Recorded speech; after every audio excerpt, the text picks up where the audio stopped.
म बालेन्द्र शाह नेपालको सार्वभौम सत्ता र राजकीय सत्ता नेपालको सार्वभौम सत्ता र राजकीय सत्ता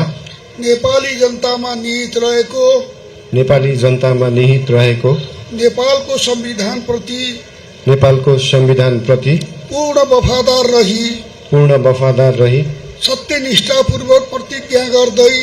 सत्यनिष्ठापूर्वक प्रतिज्ञा गर्दै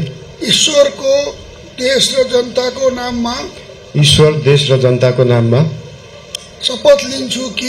शपथ लिन्छु कि प्रधानमन्त्री पदको जिम्मेवारी प्रचलित कानूनको पालना गरी मुलुक र जनताको भलो चिताई कसैको डर नमानी पक्षपात नगरी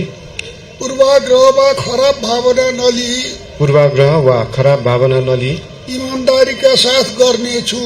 ईमानदारीका साथ गर्नेछु र आफ्नो कर्तव्य पालनको सिलसिलामा आफूलाई जानकारीमा आएको कुरा म पदमा बहाल रहँदा वा नरहँदा जुनसुकै अवस्थामा पनि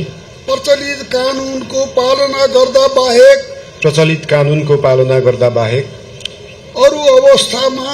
अरू अवस्थामा कुनै किसिमबाट पनि प्रकट वा संकेत गर्ने छैन।